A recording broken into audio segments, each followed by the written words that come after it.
C'était un après-midi typique de samedi au Riverview Mall. La cour de restauration bourdonnait d'activité, les acheteurs se déplaçaient entre les magasins, et les files d'attente à la caisse du supermarché étaient pleines. Parmi eux se trouvait Malcolm, un homme noir de 25 ans, attendant patiemment pour payer ses courses. Il portait une chemise bleu marine avec le logo du département des pompiers local et se tenait avec calme, les mains posées sur le comptoir. Avant de continuer, n'oublie pas de t'abonner à la chaîne et de mettre un like. Au fait, de quelle ville nous regardes-tu? Écris-le dans les commentaires, ça nous intéresse. Derrière lui, une femme âgée, Margaret Sanderson, devenait de plus en plus frustrée. La file d'attente ne progressait pas assez vite pour elle, et elle murmurait sous son souffle en se balançant d'un pied sur l'autre. Mais lorsque Malcolm posa ses articles sur le tapis roulant et commença à payer, quelque chose en elle céda.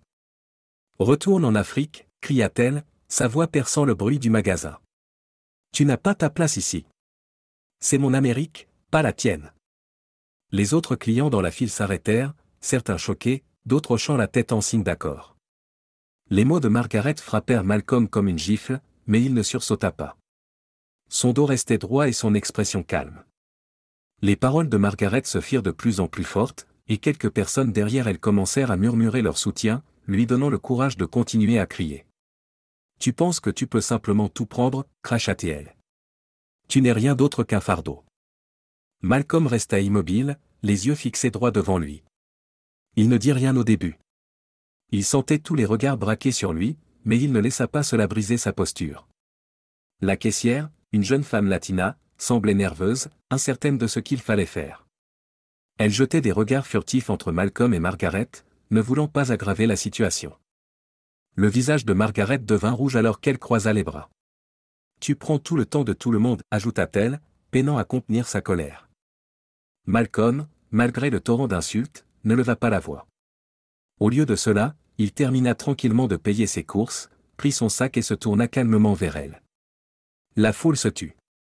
Avec des yeux déterminés, il regarda Margaret, qui semblait maintenant réaliser que ses paroles étaient allées trop loin. « Tu ne me connais pas » dit-il doucement. Sa voix était mesurée, ferme, mais pas en colère. Alors que Malcolm restait là, la tension dans l'air était palpable. Les chuchotements derrière lui devenaient de plus en plus forts, et davantage de personnes dans la file commençaient à prendre position. Certains échangeaient des regards gênés, d'autres hochetaient la tête en signe d'accord discret avec la colère de Margaret. La vieille femme se tenait là, un air de colère autosatisfaite sur le visage, les bras toujours croisés sur sa poitrine. Mais Malcolm refusa de laisser la situation dégénérer davantage. Sa posture demeurait calme, et ses yeux restaient concentrés.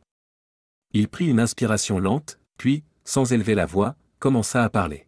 « Tu veux parler de l'Amérique » commença Malcolm. « Eh bien, laisse-moi te parler de mon Amérique. » Margaret cligna des yeux, prise de court par sa réponse posée. Pendant un instant, il sembla qu'elle ne savait pas comment réagir. Les autres personnes dans la file, maintenant conscientes d'un changement, commencèrent à se taire, l'ambiance devenant de plus en plus lourde avec chaque seconde qui passait. Malcolm continua, ses mots délibérés. « Mon grand-père a combattu pendant la Seconde Guerre mondiale. Ma grand-mère a combattu pour les droits civiques. Ils ont lutté pour la liberté dans ce pays, ton pays aussi. » Un murmure parcourut la foule. Certaines personnes échangeaient des regards incertains. Ils ne s'attendaient pas à ce que Malcolm parle. Ils ne s'attendaient pas à ce qu'il soit aussi articulé ou calme, surtout après la colère que Margaret avait exprimée. Malcolm continua, son ton inébranlable. Ils étaient tous les deux des vétérans, et ils n'ont pas combattu pour que des gens comme toi me disent de retourner en Afrique. Ils ont combattu pour que des gens comme moi, des gens comme toi, puissent vivre libres, peu importe la couleur de notre peau. Il s'arrêta, laissant les mots s'imprégner. Le visage de Margaret vira à un rouge encore plus profond, mais Malcolm n'avait pas fini. Mes parents, poursuivit-il, sont médecins. Ils travaillent sans relâche chaque jour pour sauver des vies, qu'elles soient noires ou blanches. Ils soignent tout le monde, sans se soucier de leur race, avec le même soin et le même respect. Les yeux de Malcolm balayèrent la pièce, croisant les regards des spectateurs. La foule écoutait enfin, leur moquerie précédente remplacée par une attention prudente. « Et moi, dit-il, sa voix calme, je suis pompier. Chaque jour, je cours dans des bâtiments en feu pour sauver des gens. Peu importe s'ils sont noirs, blancs, asiatiques ou autres. Je me soucie seulement de sauver leur vie. Parce que c'est ça, l'Amérique, le respect, l'humanité et le service. Pendant un moment, il y eut un silence. Personne dans le magasin ne savait exactement quoi dire, et il était clair que les paroles calmes et posées de Malcolm avaient fait leur effet. Même Margaret semblait prise au dépourvu. Malcolm fixa son regard sur elle, son visage maintenant plus doux mais tout aussi ferme. « Je ne mérite pas ta haine. Je mérite ton respect, tout comme n'importe qui d'autre. Je l'ai gagné. » La femme âgée ne parla pas immédiatement, mais les mots avaient déjà commencé à s'enfoncer en elle. Margaret baissa les yeux, son expression indéchiffrable. La foule se remit en mouvement, certains détournant même le regard.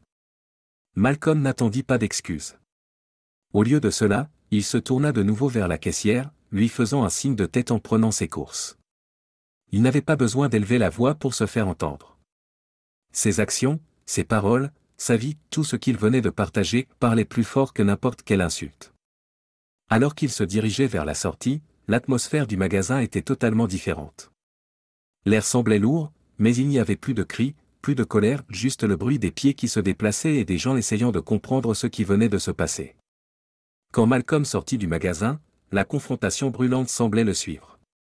Dès qu'il mit un pied dehors, le poids du jugement de la foule sembla s'évaporer, mais une colère silencieuse restait dans sa poitrine. Ses pensées n'étaient pas tournées vers Margaret, ni vers ceux qui l'avaient soutenu.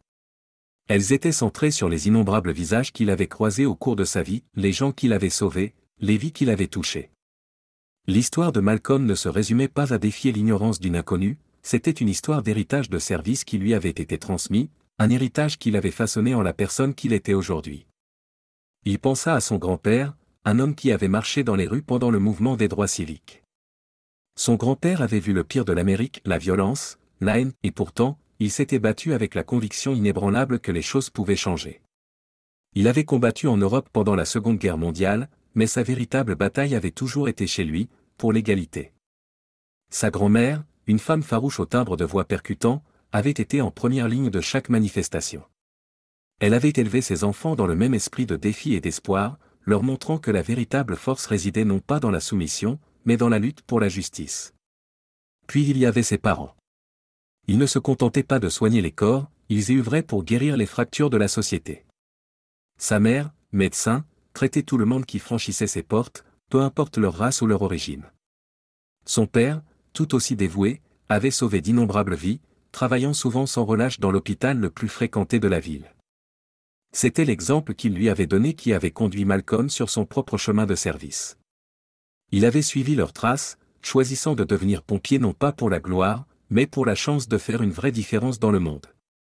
Il avait vu incendie après incendie, chaque fois courant dans le danger sans hésitation, sauvant des gens, des étrangers, des flammes.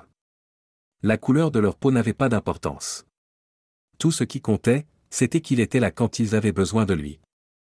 Et pourtant, il se retrouvait ici, questionné par une femme qui ne comprenait pas ce qui rendait l'Amérique grande, la capacité de servir les autres, peu importe d'où l'on vient ou à quoi on ressemble. Mais Malcolm ne laissait pas cette haine le définir. On lui avait appris à s'élever au-dessus d'elle, à montrer de la force par le service. Son héritage n'était pas celui de l'amertume, c'était un héritage de persévérance, de lutte non pas avec des poings, mais avec des actions. Et chaque fois qu'il sauvait une vie, chaque fois qu'il aidait quelqu'un, il prouvait qu'il n'y avait pas de place pour la haine dans son cœur. Alors que Malcolm conduisait chez lui ce jour-là, la sérénité de ses pensées contrastait vivement avec la tension qui régnait dans le magasin. Mais il savait, au fond de lui, que la conversation avec Margaret n'était pas terminée. Ce n'était pas seulement à propos d'elle, c'était à propos de tous ceux qui avaient besoin d'entendre son histoire, de comprendre l'histoire qu'il avait façonnée. L'héritage du service n'était pas quelque chose qu'il pouvait abandonner. C'était son droit de naissance. Et que ce soit sur les lignes de front d'une guerre ou dans un bâtiment en feu, Malcolm était déterminé à le porter avec lui. Parce que peu importe la haine que certains pourraient lui lancer, son service serait toujours plus fort, plus puissant. Malcolm s'assit dans sa voiture, le moteur toujours en marche, ses mains agrippant fermement le volant. Les événements de la journée l'avaient frappé plus durement qu'il ne l'avait imaginé. Les mots de Margaret résonnaient encore dans son esprit, retourne en Afrique. Il avait sauvé des vies. Il avait sacrifié sa propre sécurité pour les autres à maintes reprises. Mais maintenant, il semblait que cela ne suffisait pas. Il n'était pas seulement un pompier. Il n'était pas seulement le fils de deux professionnels travailleurs et respectés. Pour certains, il serait toujours juste un homme noir, quelqu'un qui ne correspondait pas à leur vision de l'Amérique. Mais Malcolm n'était pas prêt à laisser leur vision de lui devenir sa réalité. Il ne pouvait pas se le permettre. Il avait du travail à faire, des vies à sauver. Avec un profond soupir, Malcolm éteignit le moteur et sortit de la voiture. Il entra dans son complexe résidentiel, salué par des visages familiers, ses voisins, le couple âgé qui vivait à côté, la jeune mère célibataire avec 2 enfants. Ils le connaissaient tous. Ils le voyaient pour ce qu'il était, juste un homme essayant de faire le bien. Mais pour certains, cela ne suffisait pas. Les jours qui suivirent, Malcolm n'arrivait pas à se débarrasser du sentiment d'être observé sous un microscope. Il continuait à faire son travail, répondant aux appels, courant dans les bâtiments en feu, sauvant des vies sans poser de questions. Mais une graine de doute avait été plantée. Chaque fois qu'il sortait quelqu'un d'un incendie, ou qu'il portait une vieille femme hors d'une maison qui s'effondrait, il se demandait si ses vies comptaient réellement pour tout le monde. Était-il encore un héros aux yeux de ceux qu'il sauvait? Ou serait-il toujours vu comme « moins que » par d'autres? Malgré ce doute persistant, Malcolm savait que son travail n'était pas terminé. À la caserne, il travaillait côte à côte avec d'autres pompiers, certains blancs, certains noirs, certains latinos. Il ne se souciait pas de la couleur de sa peau. Quand l'alarme sonnait, ils se précipitaient pour travailler ensemble, concentrés sur le sauvetage des vies. C'était la vérité à laquelle ils s'accrochaient. Mais il y avait quelque chose de plus personnel maintenant. Le sacrifice n'était pas seulement une question d'éteindre des incendies ou de courir dans des situations dangereuses, c'était l'impact émotionnel. Chaque appel, chaque vie sauvée, semblait plus lourd qu'auparavant. Malcolm savait qu'il pouvait continuer à donner, à servir, mais il savait aussi qu'il y aurait toujours des gens comme Margaret qui ne comprendraient jamais. Un soir, après une longue journée, Malcolm s'assit seul sur le toit de la caserne. La ville s'étendait devant lui, les lumières scintillant au loin. C'était paisible ici, mais son esprit revenait sans cesse à ce jour au magasin. Aux insultes. Aux visages qui regardaient sans rien dire. Il réalisa que le véritable sacrifice n'était pas dans les incendies qu'il combattait, mais dans la bataille émotionnelle constante qu'il affrontait en dehors de ceux-ci. Il devait être plus fort. Pas seulement pour les gens qu'il sauvait, mais pour lui-même. Chaque jour, Malcolm choisissait de sacrifier le confort d'être accepté, de rester ferme dans son identité. Il ne laisserait pas la haine le façonner. Il ne laisserait pas le sectarisme d'une femme définir sa valeur. Il était pompier, fils, un homme avec un héritage.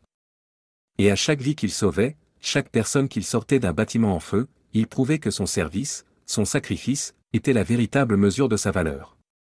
Les semaines suivant l'incident au magasin passèrent en un éclair. Malcolm avait essayé de l'oublier, se concentrant sur son travail de pompier. Mais le poids de ce jour persistait, planant sur lui comme une ombre.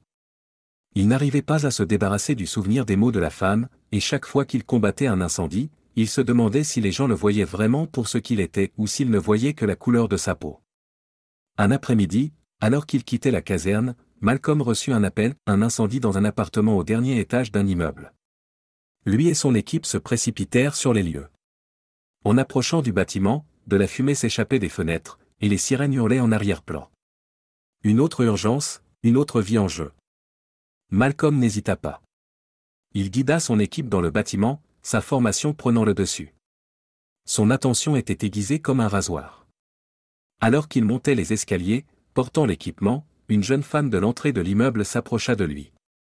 Elle avait l'air paniquée, les yeux écarquillés de peur. « S'il vous plaît, dit-elle, haletante, il y a un enfant coincé au dernier étage.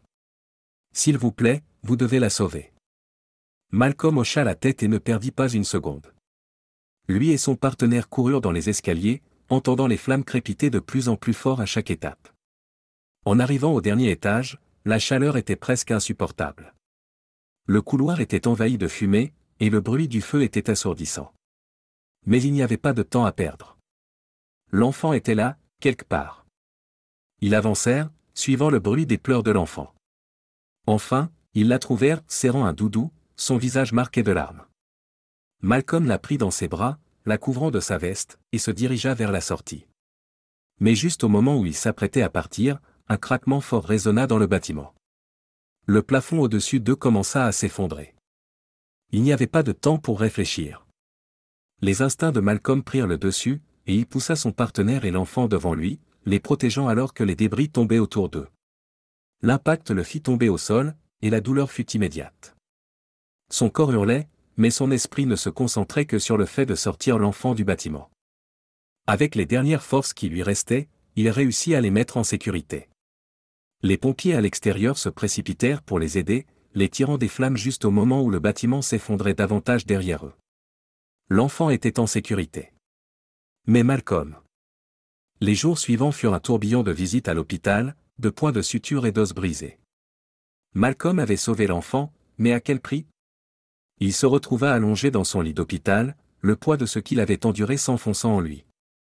Mais quelque chose en lui était différent maintenant.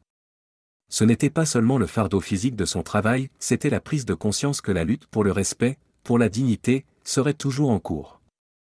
Il y aurait toujours ceux qui chercheraient à le détruire, mais tant qu'il continuerait à sauver des vies, il avait un but. Malcolm ferma les yeux, ressentant la douleur vive dans sa poitrine.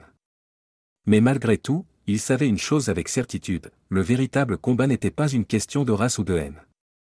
Il s'agissait de montrer au monde que des gens comme lui, des gens qui servaient, qui donnaient, qui se sacrifiaient, méritaient le respect, quelle que soit la couleur de leur peau.